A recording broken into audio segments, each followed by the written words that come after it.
भगवान श्री कृष्ण जी कहते हैं, अगर तुम्हें किसी ने दुखी किया है तो बुरा मत मानना। लोग उसी पेड़ पर पत्थर मारते हैं जिस पेड़ पर ज़्यादा फल मीठे होते हैं। एक बार एक बहुत बड़ा नेता एक साधु के छोटे से आश्रम में गया।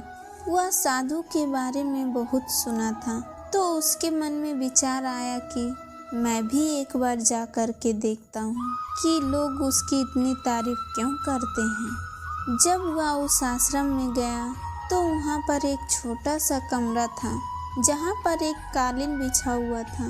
वहाँ पर कुछ लोग नीचे बैठे हुए थे और साधु जी सामने बैठे हुए थे। कुछ सवाल जवाब चल रहा था। वह नेता उस आश्रम में आया और उस नेता के साथ में 4 बॉडीगार्ड भी थे और उसकी यह आदत थी कि जहाँ पर भी वह जाता था लोग अपनी जगह से खड़े हो जाते थे और उसकी तरफ देखते थे, हाथ जोड़ते थे और सर झुकाते थे। लेकिन यहाँ पर ऐसा कुछ भी नहीं हुआ।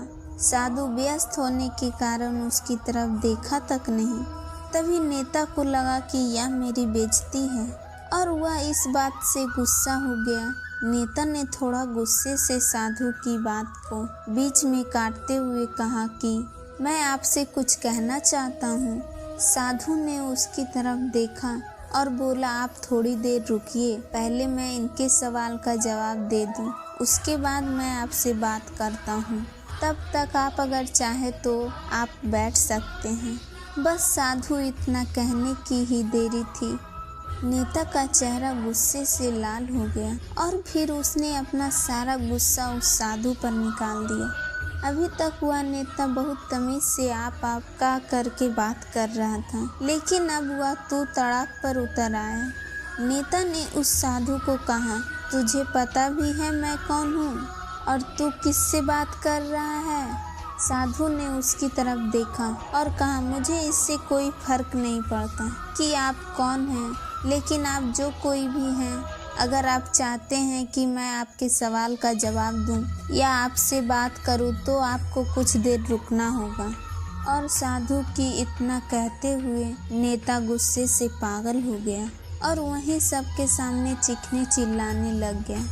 अब मैं तुझे तेरी असली औकात दिखाऊंगा। तूने मुझसे पंगा लेकर के ठीक नहीं किया।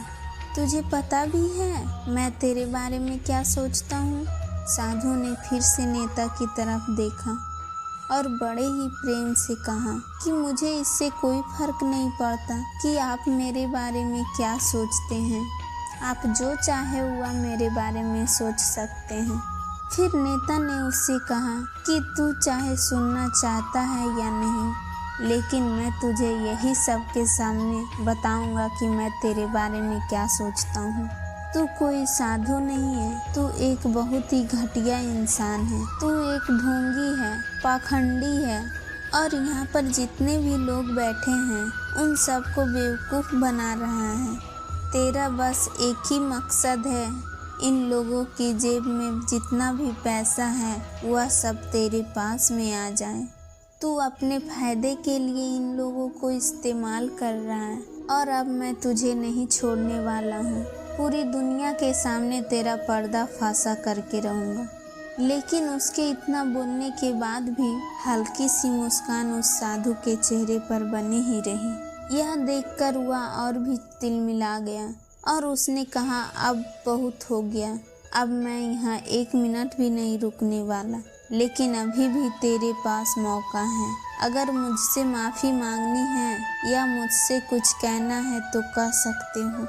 इतना सब होने के बाद भी साधु के चेहरे पर एक मुस्कान थी और वह बिल्कुल शांत था। और फिर उन्होंने अपनी आंखें बंद करके फिर साधु ने अपनी आंखें खोली, हाथ जोड़े और कहा कि मुझे आपसे कोई शिकवा शिकायत नहीं है। आपके लिए मेरे मन में कोई भी गलत ख्याल नहीं है। जो भी मेरे बारे में आपने कहा वह आपकी अपनी सोच थी, तो मुझे आप में कोई भी बुराई नज़र नहीं आती है। मुझे आप बहुत ही भले इंसान लग रहे हैं। और साधु के इतना कहते ही नेताजी का दिमाग 7वें आसमान पर पहुंच गया। उसके चेहरे पर एक अजीब सी खुशी थी क्योंकि उस साधु ने वही कहा जो बाकी सब लोग उस नेता को कहते हैं। और वह खुशी खुशी उस आश्रम से अपने घर की तरफ चला गया और जा कर के अपने पिताजी के साथ में बैठ गया। फिर उसने एक एक करके सब कुछ बताया कि आज क्या हुआ, किस तरह से वह आश्रम गया और वहाँ पर क्या हुआ और साधु जी ने क्या कहा। जब उसके पिताजी ने पूरी बात सुनी तो थोड़ा सा मुस्कुराए और अपने बेटे को देख कर के बोले कि उन्होंने तुम्हारी तारीफ नहीं की, क्योंकि उन्होंने वह नहीं कहा कि जो तुम हो, उन्होंने वह कहा कि जो वह खुद है, और तुमने वह कहा कि जो तुम खुद हो। यही बात वेदों में भी कही गई है, यथा दृष्टि तथा दृष्टि। यह दुनिया तुम्हें वैसी नहीं दिखती जैसी यह दुनिया है, यह दुनिया वैसी दिखती है तुम्हें जैसे तुम खुद हो। जिसकी नज़र जैसी है उसके लिए यह दुनिया वैसी ही है। तो अगर तुम अपनी दुनिया को बदलना चाहते हो तो उसका सिर्फ एक ही तरीका है, अपनी नज़र को बदलो। अगर आपको हमारी यह स्टोरी अच्छी लगी हो तो वीडियो को लाइक और चैनल को सब्सक्राइब ज़रूर कर दें और अपने दोस्तों के साथ भी शेयर कीजिए।